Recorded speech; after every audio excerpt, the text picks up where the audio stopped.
We are live. Tonight, we're going to be talking about 3 harmful lies every parent should know about these kids. And I say these kids because all over social media, that's what they're being called, these kids. Neurodivergent, emotional, dysregulated, kids with child behavior disorders, kids who can't seem to gain control over their emotions. And there's a lot of advice out there that is stealing your power as parents. And we want to bring and shed some light on that.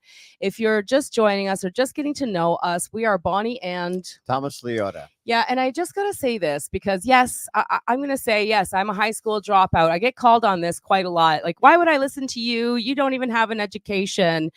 Well, Tom is our education. And I want to say, in spite of his 2 child behavior degrees, he was still able to create and develop an awards winning after school program called Creating Champions for Life. And if you want to get to know us a little bit more, you can find our stories inside our group under the guide section, and you can binge watch all the videos on YouTube. Put to action what we teach you, and you'll see the results yourself.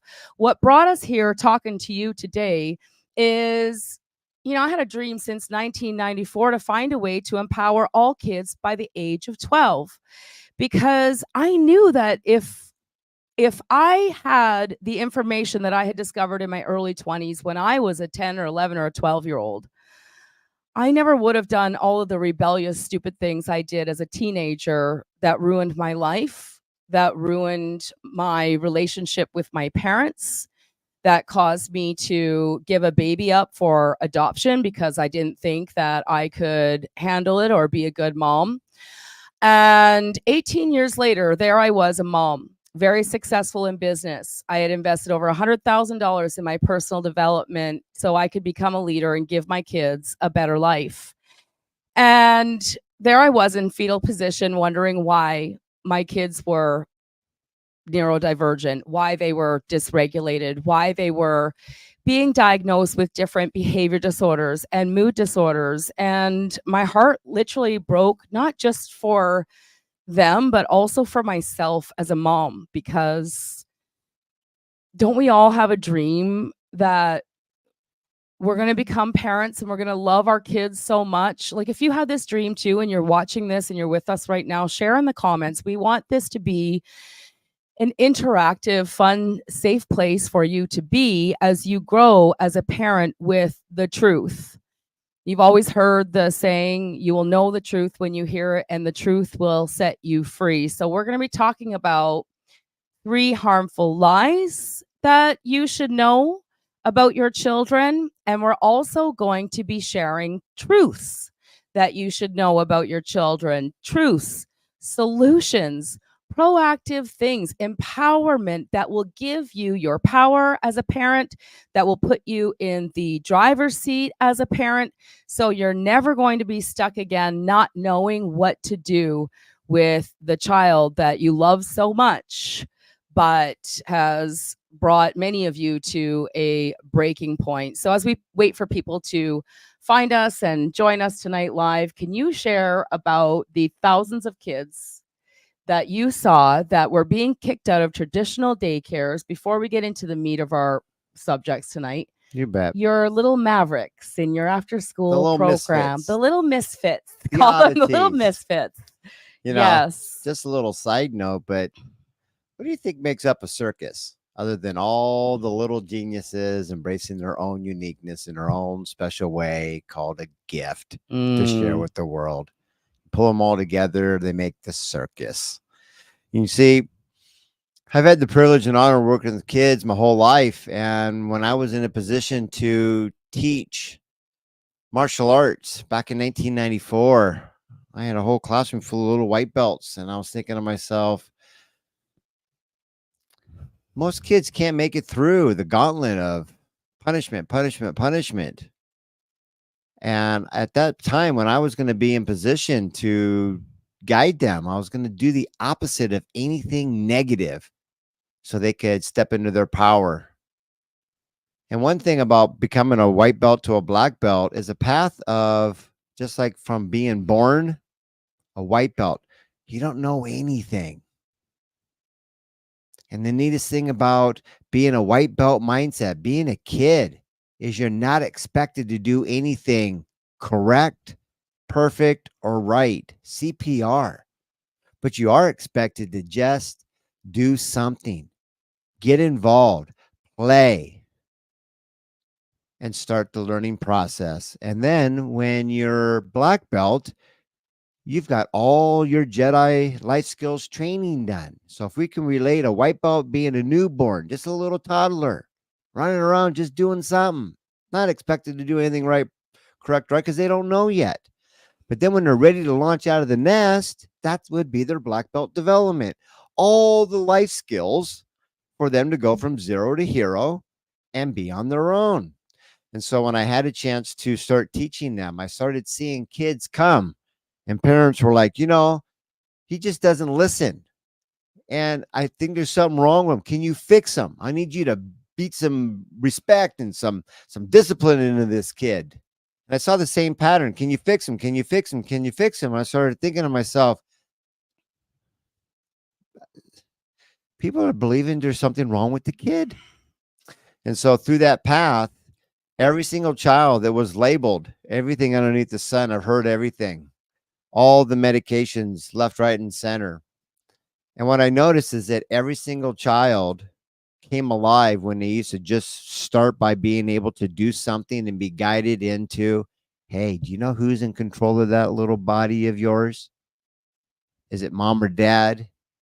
Or do you think it might be you?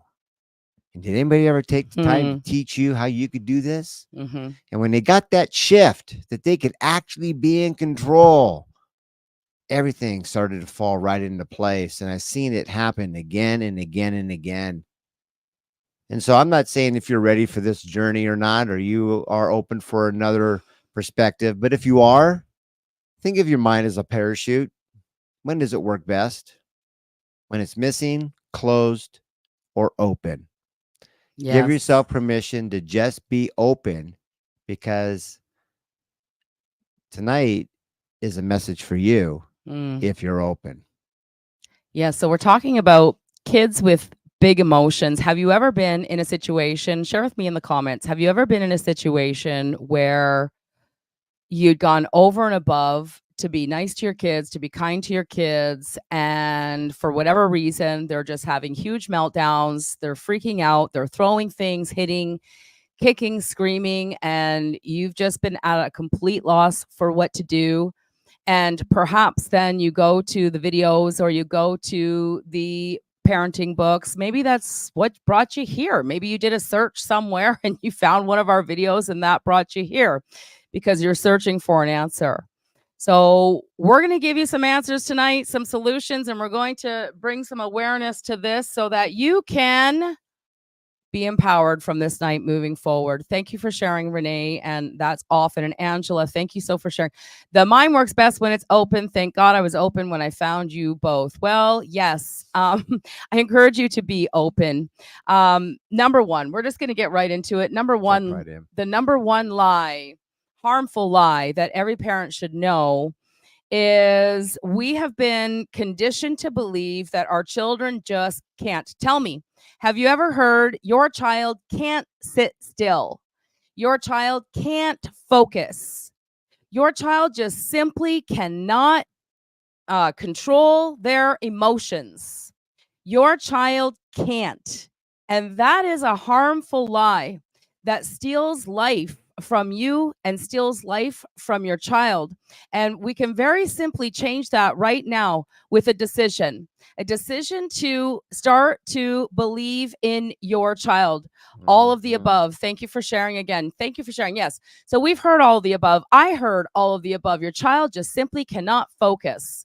And so let's do a little exercise, Tom. How do we go from the kids can't to even conceiving that they possibly can? Yeah, can't to can. Simple game of opposites. I heard you say things like, I took some notes here for the note takers, right? It's always good.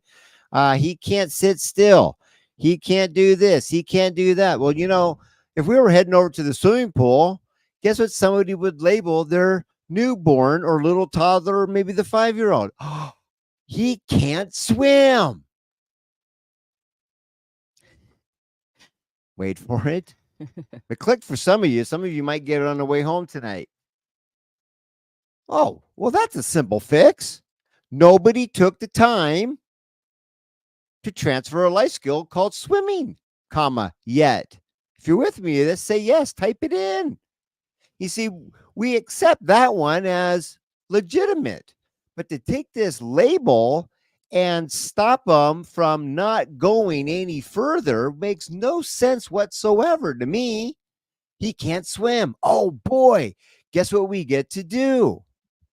We get to learn something new. Because at the end of the day, all these fancy labels and all these good stories and whatever they are, they're just little fancy words for you either don't know how to do something, or I'm going to call you out. You just don't want to do what it takes to actually transfer it over. Don't know how and don't want to. And we're talking about the experts, and we're talking about the teachers that are teaching us how to parent. The experts, the therapists, the pediatricians, the teachers, they either don't know how to actually help these children or to help you help your children, or they don't want to do what it takes to help you help the children. Does this make sense? It sure does, because when you take the time to show them how I too can't swim when I was your age, but I can now. What's the difference? Somebody locked arms with me as a big kid trusted advisor to a genius offspring. Can't, can. Let me show you how I can, so monkey C can actually do all the teaching. Now, let me give you a scenario that begins the entire process, because, you know, I'm a mom of 4 kids, and my kids are starting to have kids. So I'm starting to watch the interaction between mom and baby. And I remember what it was like having 3 toddlers under the age of 4. There was a lot of yelling. There was a lot of dragging kids into timeouts. There was a lot of the word no. There was a lot of protecting them, until I met Thomas and I started to learn creating champions for life, and I started to learn about guiding. And I was made aware that all children are born without any life skills whatsoever. They don't know what to do. So when a child is hitting another child and you take the child and you go, "You're bad," or "That's bad," and we drag the child over to a timeout and we set a little timer or whatever it is, if we're correcting behavior in the moment versus proactively guiding them by teaching them life skills, then we're setting our child up for a lifetime of being neurodivergent. We're setting them up for a lifetime of mismanagement of their self-control, because here's the truth.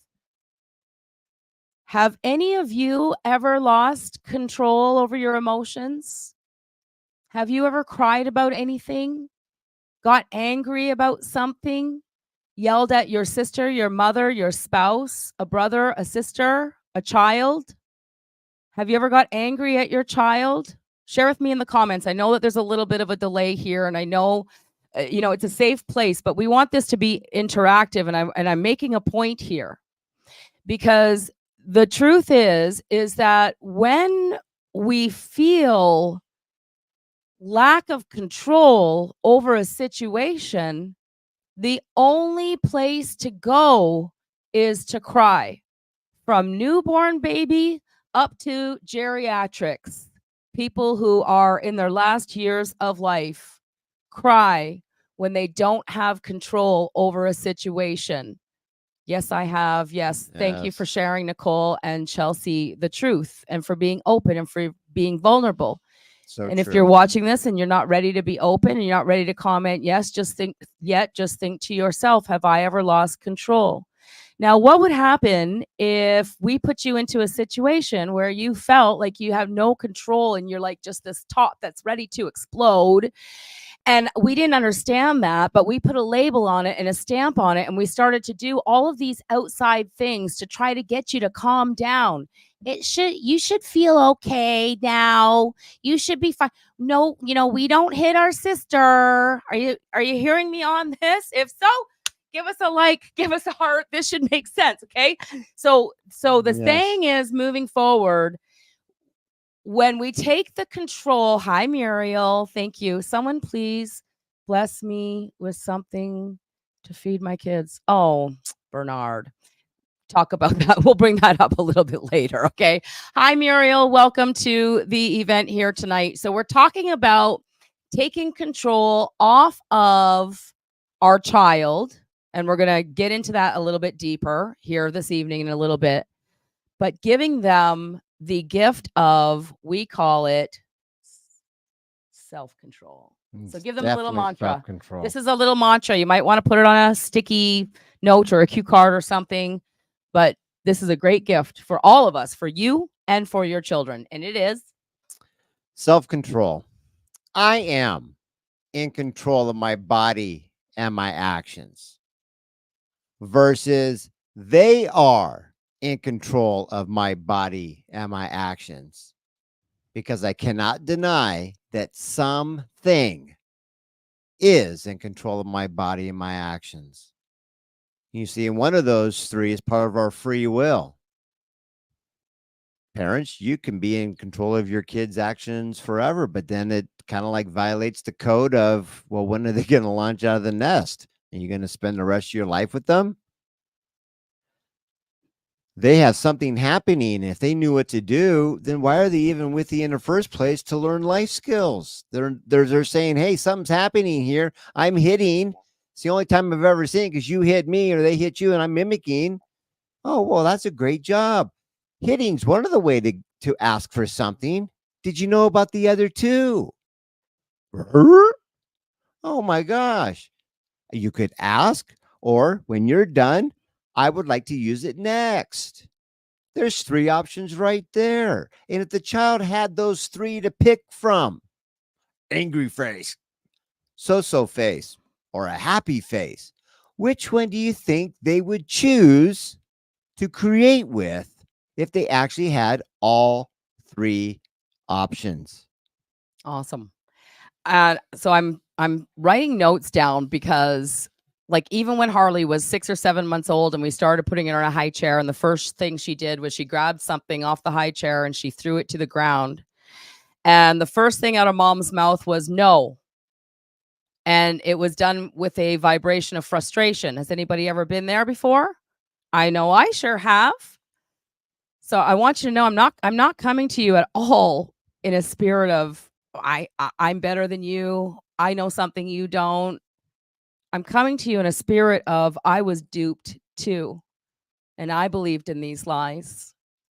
And I controlled and tried to manage my children's behavior for 12 years before finding Creating Champions for Life. And then I watched my daughter go, no. And now that I know Creating Champions for Life, it was like, oh, Jenny, if you say no, she'll just keep doing it because she wants to be validated and seen. She wants her little genius spirit to be seen by you. And so we just said, oh, that's called off. And that's called on. And we started looking at this little genius spirit as if she was a somebody, a human being in a little body with no life skills. And we started to realize that it's our job, that every single thing we want our child to be, do, and have, it's our job to teach them. And the number one thing that kids will do is crave attention. They want to be seen. I'm a human being too. And when you're 6, 7, 8, 10, 12, 15 months old, 2 years old, 4, 5, 8, 10, 15, we have a 19-year-old son who likes to, we took him skiing. He's like, Mom, did you see me? Did you see how fast I jumped? Did you see me? We all want to be seen, right? True. Okay, so with that all being said, I've got a few tips we're going to give you at the end that we teach on all of our YouTube videos and we teach inside our courses that you can practice over a period of time. Because one thing we heard this weekend was, when I first met you guys, I was a little discouraged because it was like you spoke a different language. And we might seem like we speak a different language than the norm, but isn't it different results that we're looking for? And I assure you that the language that we're speaking with you can be learned very easily when you hang out with us long enough. So if it seems like that and it's hard to understand, stick with us. We'll take you somewhere. We're going to give you the tools that you need to empower your children so you can live like this for the rest of your lives, together and connected in love and peace and harmony and joy. And yes, it is possible. That's right. Renee, 100% a different language. Yes, binge watch those videos. And all right. Just a +1 to validate Sure. this. Let's relate to it, something that we can all relate to. It is a different language. Let's say we're speaking English. Fair enough. Well, what about German, French, or Spanish? Is that a different language? Saying the same thing, but it comes out in a different dialect. Who's with me on this? Say yes. So many things that you see out there are very in reactive mode. Sometimes when you learn a new language, you might want to know your name. Ooh, that's a Tomas. That's my name in Spanish. Or you want to know all the funny words. Right? We all can relate. Yes. But then then you're in this panic zone. I gotta go pee.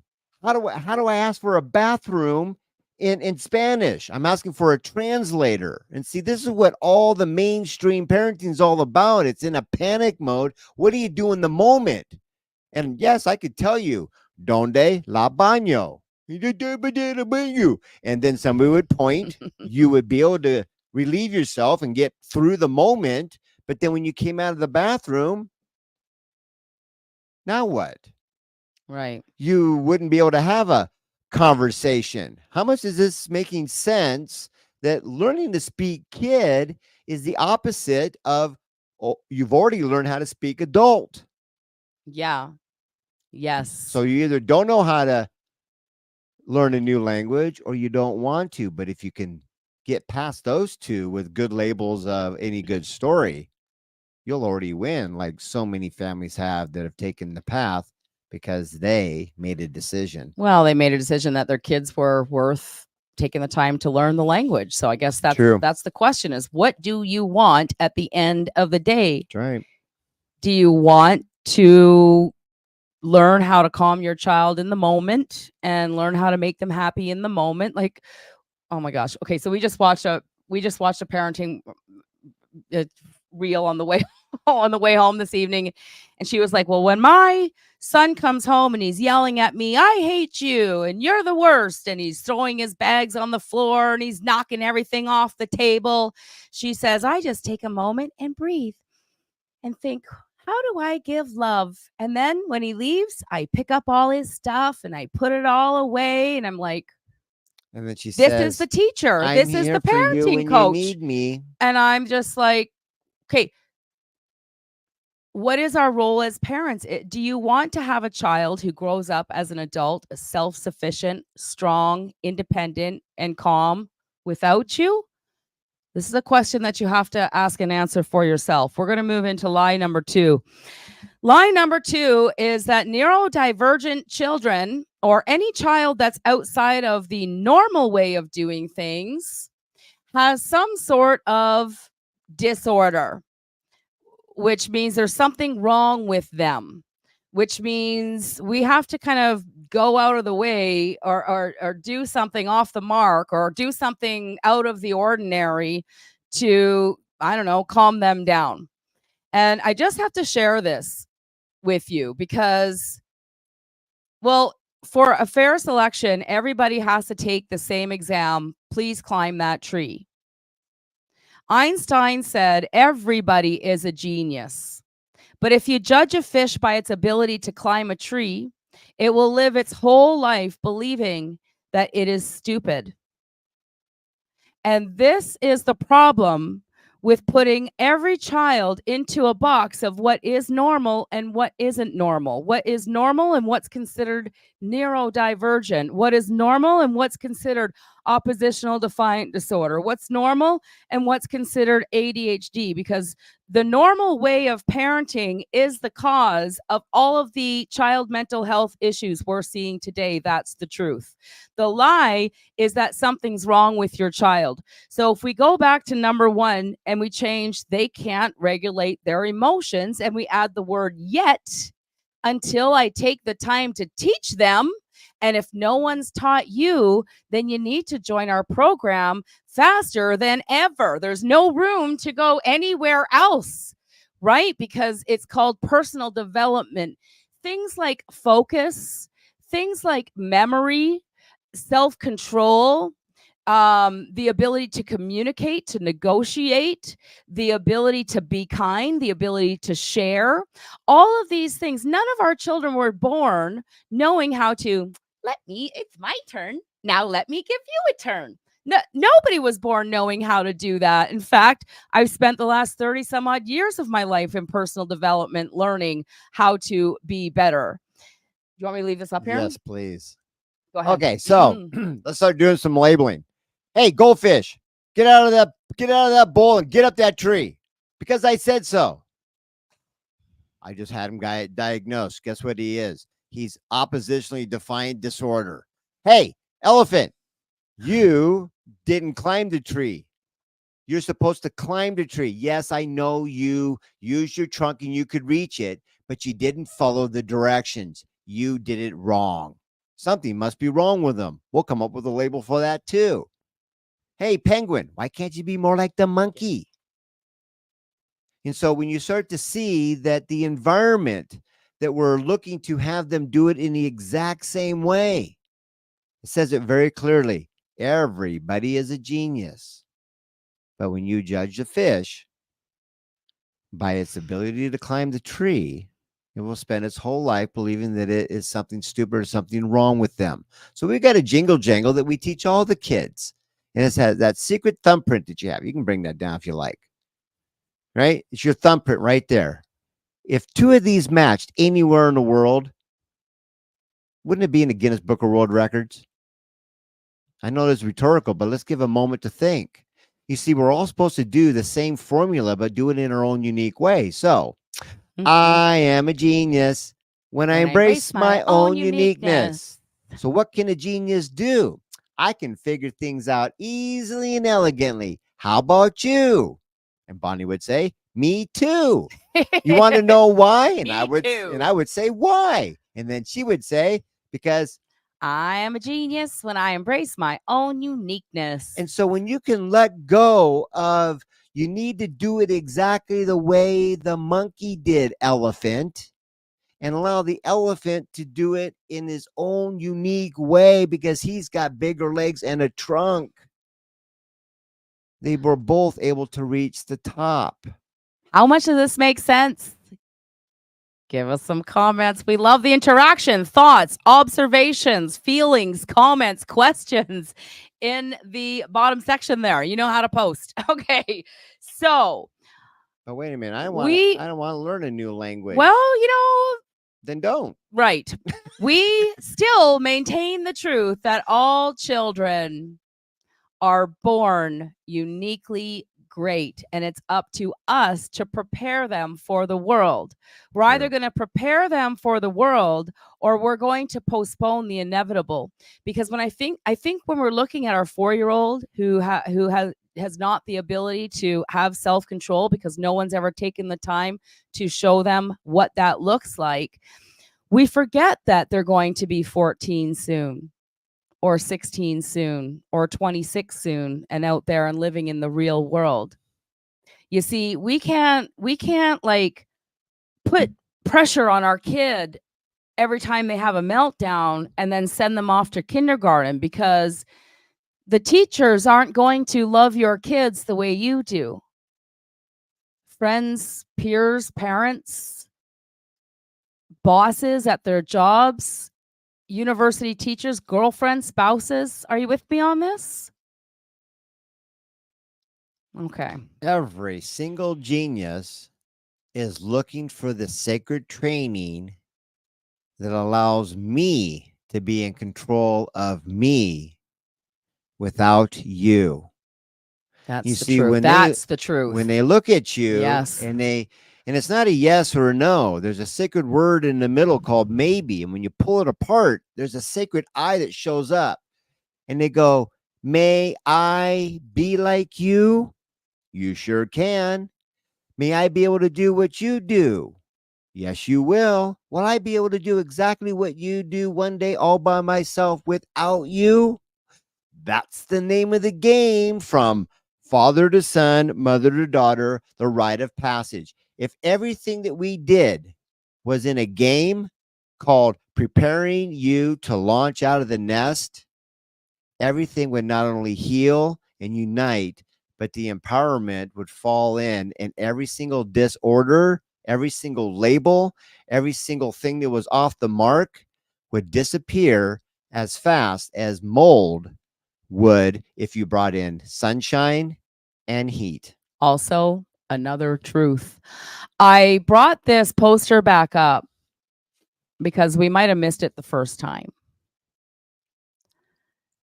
But I asked Angela today, I'm like, do I sound bitchy when I'm on my videos? Because sometimes I speak really matter of factly. And I watch myself and I'm like, that's not the energy I want to be giving you. But I speak passionately because I was one of those kids. And the majority of our clients are one of these kids who grew up their whole life believing that they didn't fit in, or believing that they weren't smart like everybody else because they didn't learn math as fast as somebody else did. And I see that in our children. And I see that in mainstream parenting, teaching us to correct behavior in the moment with some sort of discipline is setting them up for a lifetime of believing that they are stupid, or believing that they can't do anything without you. And to me, it's just the most heartbreaking thing. To me, that right there is what I'm willing to die for, that message. So I really, really want to have you get this tonight.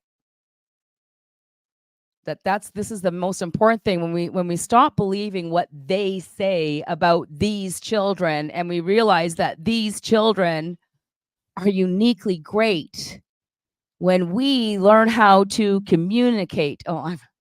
I just made a poem. And you didn't know it. Okay. The world is full of kids or people just like that. We need to give them a chance to grow into competent, independent, and successful adults. Isn't that the truth? Thank you, Angela. So we're moving on to line number 3. And if you stick around with us long enough, I'm going to give you some quick tips at the end here of things that you're going to write down on cue cards or sticky notes or in a notebook somewhere that we're going to practice over time, but solutions that we're going to bring into our parenting that will change everything for you now and forever, for you and your kids. But I'm going to play a little video for you because we have been conditioned to believe that, let me just see. We have been conditioned to believe that that we need to do some sort of gimmick for these neurodivergent kids. And like, I'm not against making your kid feel good in the moment. Sure, like let's make our kids feel good in the moment. But the point that I'm trying to make is, just this little piece of advice was that when the kids are upset or they're in a meltdown, they come into the living room, they knock off all the cushions off the couch, they lie on the hard surface, we put the cushions back on the couch and we sit on top of them, because it adds pressure and it makes them feel good, like a weighted vest or something like that, or a weighted blanket. Or I've seen like these things on Facebook ads where it's like this contraption that you can put on like a snuggly, and your 4-year-old can sit in it and hug, and you can hug them. Yeah, it's like first aid. When you get a cut, you got to put on some direct pressure in the moment, because that's what you do then. So these are gimmicks, and this is kind of like what we're doing. So hang on. did it again. Way to go. Now, let me give you a little foreground. Well, we're going to watch it for the second time because it'd be like, what? All right. Now, back in I want to say 85, 84, 86, it was Karate Kid. And mom, the Karate Kid's mom, had a car, the big giant earth green station wagon. Well, as you can all know, the starter was either missing, broken, or something, because she had to push it to bump start it to go. So we know that the starter is broken. Something's wrong. Who's with me on this? Say yes. Now, either she doesn't know how to fix the starter, or it's an emergency, so it's a one-time deal, or she just didn't want to get to it. I'll get to that later. And every day kept going on its way. So she had to always park on a hill. But what if she happened to like park on something that was flat? So we'll watch it again. And this is them pushing it, hopping it in just to get to the next destination. I did try to get the video where they were running beside the car, but this is what I got. You did it again. Way to go.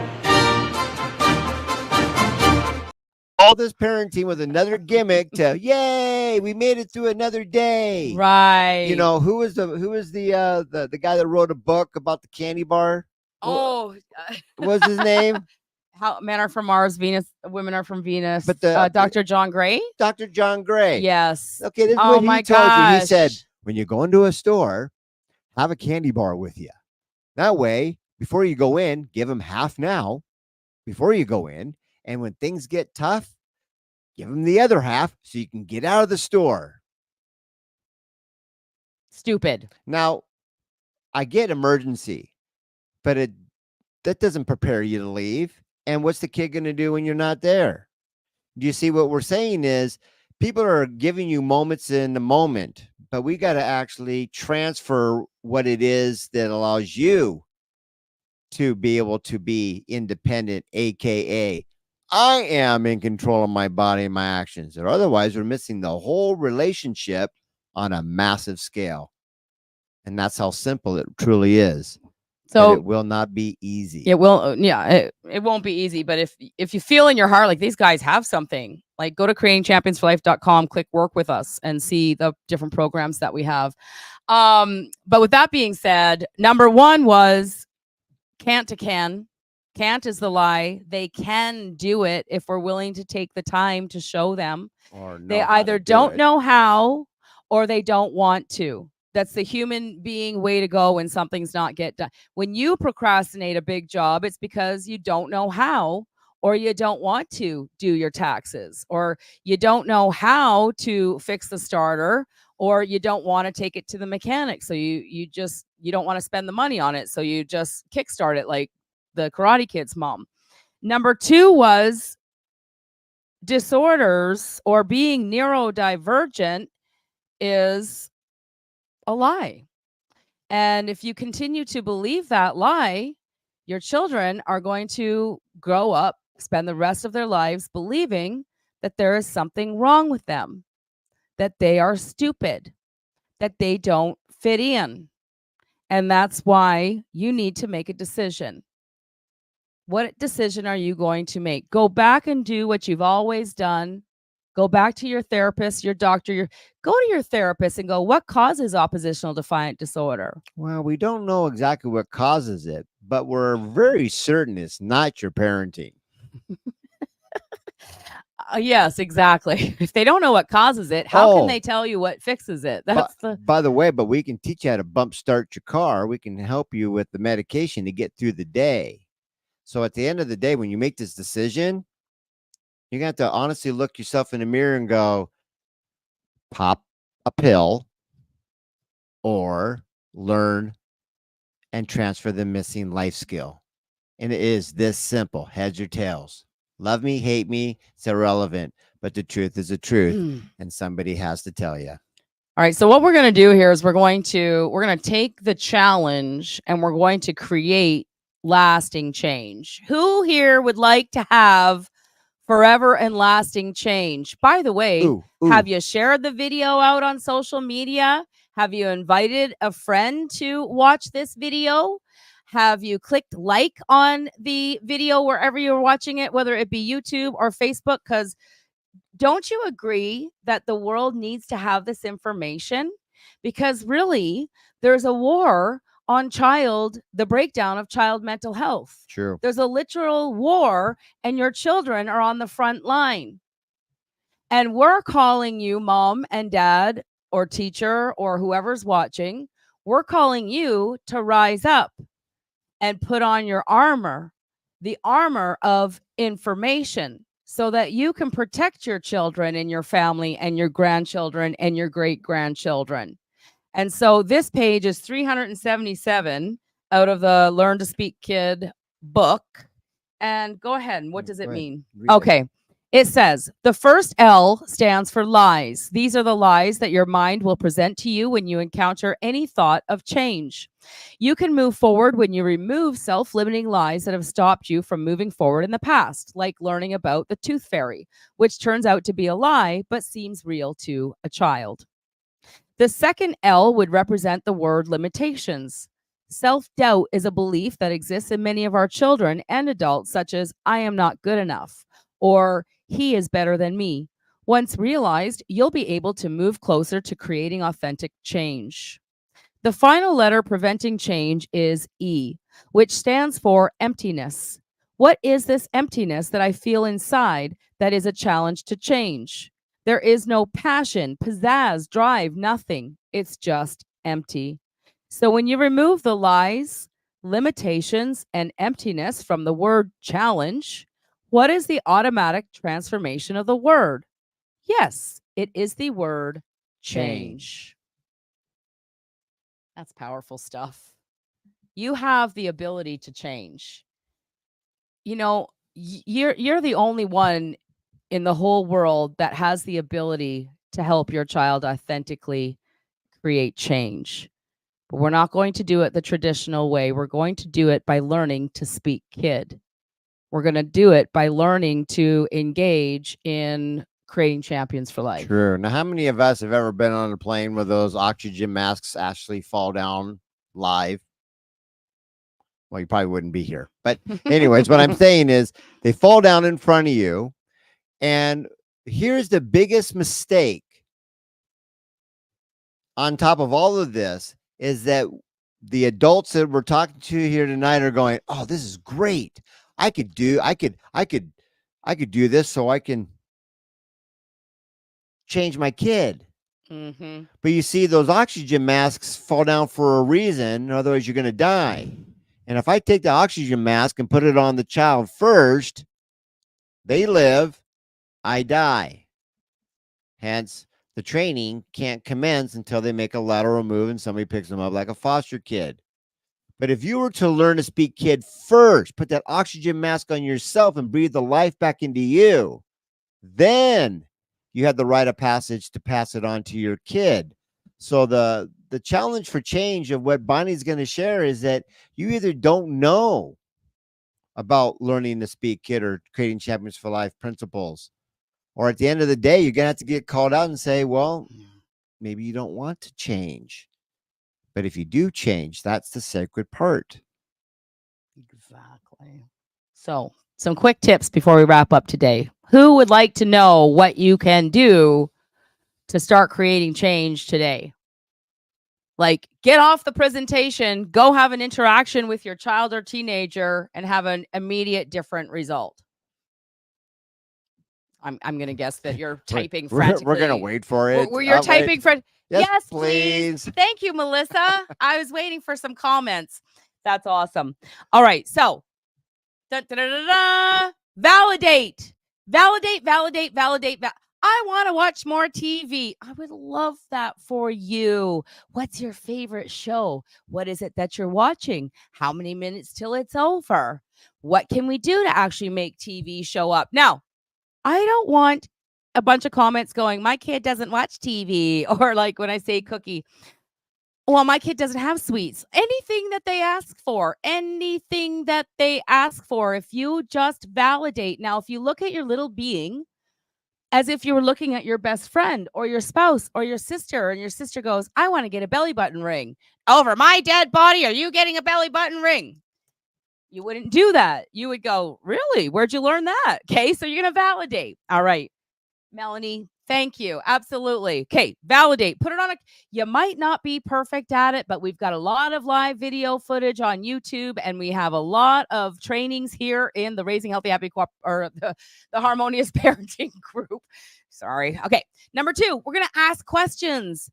Ask your child questions. Now, it could be a few different ways. Where's the best place for that backpack? Hey, little Timmy, where do your shoes live?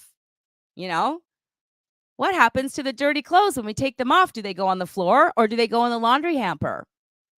And Tom likes to say, if they go, I don't know, you give them some choices like, well, do they go in the laundry hamper or in the freezer or in the garage? In the laundry hamper. Look how smart you are. Praise, praise, praise. Now, I remember when Tom and I first started I started learning Creating Champions for Life by Tom, and he talked about like kids love like getting praised. And I would go all day long looking. I couldn't find anything to praise them on today. But when I started asking them, well, hey guys, what should we be doing right now? And they started going, my chores. Look how smart you are. Who made this TV show up, this cookie show up, this video game show up, or whatever? Okay. That's right. So validate, ask questions, offer choices. Now, I'm going to take the offer choices thing to a different level than, let's say, gentle parenting, because, we see offer choices quite a lot. Offer a choice of good, bad, and ugly. Do you know what I mean? Like, if your kid is being disrespectful, give them a choice. Being disrespectful means I want to be by myself over here. Being respectful, yes, ma'am, I'll get right on it, means that I want to be here with the family. That's a choice. You see, we don't give free will to the kids. We say, my way or the highway. You speak to me with respect, young man. And they don't even know what respect looks like unless we actually take the time to show them. That's true. And so this is going to get into a whole whack of other training. All I'm doing right now is planting little seeds. These little steps, different than what we're used to. No, we don't do that to, oh, that's called off. That's called on. That's called spill. Now what do we do? I remember doing this with Jax. He was like 2. He spilled the milk. Now what do we do? And he just got up, ran over, grabbed the paper towel. Did he do it perfectly? No, he's 2. The kids aren't going to do things perfectly, guys. That's right. Hey, I noticed that you were all done riding your bike because I saw it on the front lawn. Validate. That's something that they did. And guess who left the bike on the front lawn and got in the house all by themselves? That's their little thumbprint. Did you see how I got off the bike and got in the house all by myself? Wow. What was that? Be a game changer. Validate. Could I ask you a couple questions there, little Timmy? Yeah. Well, the second question would be are you all done with your bike like you never want to ride it again? Or did you hire somebody to put it away for you? Or are you just getting something to drink and you're heading back out and you know exactly where it sleeps because it's in the garage? You see, when you start showing them there's a good and a bad and the ugly, if you want to ride it and be done with it, never have a bike, you're a very smart little genius. Leaving your bike in the front yard overnight is the best way to say, you know what? I love my bike. It was the greatest experience for me. And, I just think I want to just give this gift to somebody else. I made that bike go away. That's awesome. We'll just let it sink in for a minute. They get a chance to think and choose for themselves. Bingo. Authentic, real, Bingo. life, free will. Moms and dads, as we bring this evening in for a close, can you put in the comments what'd you like best about what you learned here tonight? Number one.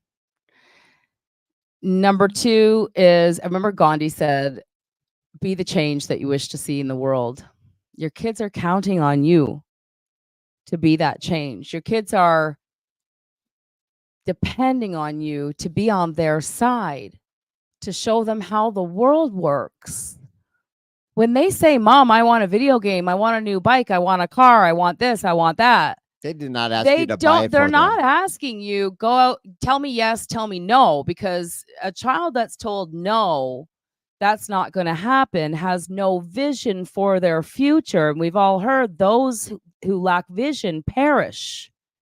Those with vision prosper. They're asking you for a vision. They're asking you, Mom, Dad, to see me. See my greatness. I want to be like you. Believe I can learn. I want to do what you do. And be honest with me. I want to be able to do it all by myself one day without you. Absolutely, Muriel. Asking questions I like and will try and incorporate this more and validate. Muriel, did you get the Learn to Speak Kid book off Amazon yet? I know that, you know, it's your grandchild and you might not be open for mentorship or coaching at this point in time, but I think you'd really enjoy the book and all the answers are in there. So Amazon, and it's the Learn to Speak Kid book, and it looks like this. And you could go there and just get a copy in a couple days and read through the book and just get to know more about creating champions for life. I need the book. Yes, you do. Very Okay? good, little Harley Faith. That's called off. Can I play too? I want to do on. That's right. You do off. I do on. You see, the very first life cycle of missing life skills is how everything flows in the power of three: play, clean, and sleep. Once we connect all three options for the kids so they know where to play and then how to clean things up and where does it go back to its original position. You see, moms, I'm not saying you were duped, but what if you were duped to go, I get them to play, and then when they're all done playing, I secret agently clean and put everything back. So when the kid comes back in the room, it looks like Mickey Mouse Wonder World. I play and they put themselves all by themselves away. All right. We're missing so many massive golden nuggets that we're stepping over. We dollars could talk to you nickels. about gold nuggets all night long, but I have to share this with you. I thought this was so powerful. In the last less than 24 hours, I've got 4 different messages from families who are in trouble, seeking help. And this one was my favorite. It, like, literally touched my heart because this is a grown-up child, an ODD who has grown up. And she says, I recently reflected on my childhood and realized I had oppositional defiant disorder, which I grew out of.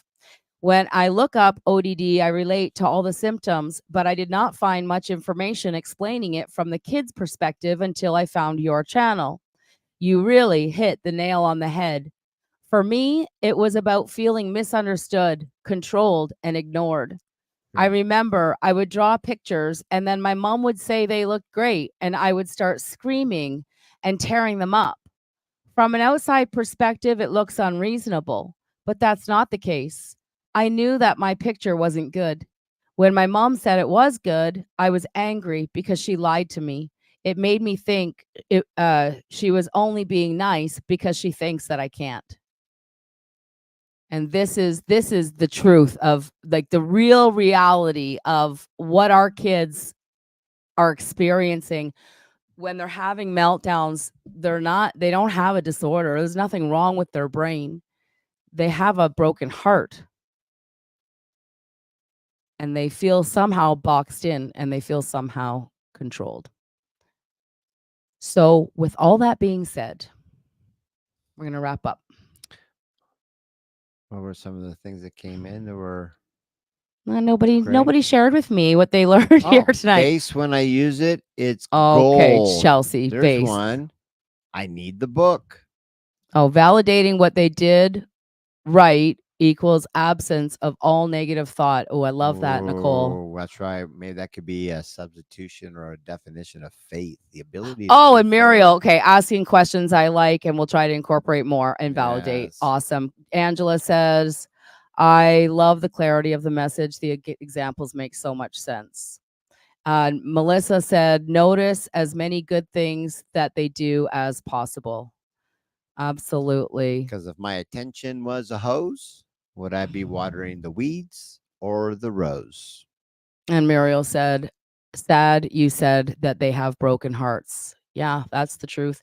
When we can become aware when our child's in the middle of a meltdown that they haven't been heard, that they feel like they're in a box, like their little spirits exploding, and that's the only way that they know how to get their emotions out, then we can start parenting differently. We can take a new approach and we can really create authentic change. So I just want to say thank you so much for being a part of our community, for sticking around, for learning all you can about creating champions for life, for having an open mind, for joining us tonight, for clicking like on the video, for sharing it out on social media with a heartfelt message of why people should watch it.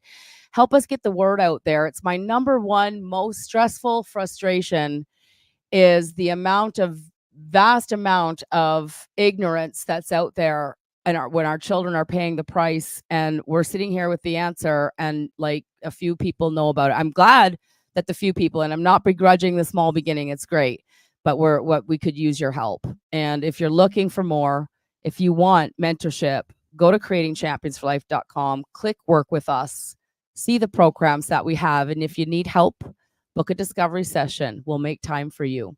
With all that being said, And these are the guaranteed side effects for those that introduce themselves to the Creating Champions for Life principles and learn a sacred language of learning to speak kid. Common side effects that are guaranteed to happen are more healing, more uniting, and more empowerment the way God intended. So until we meet again, here's to our parenting success. Have a great night Cheers. and week, everybody. Bye for now.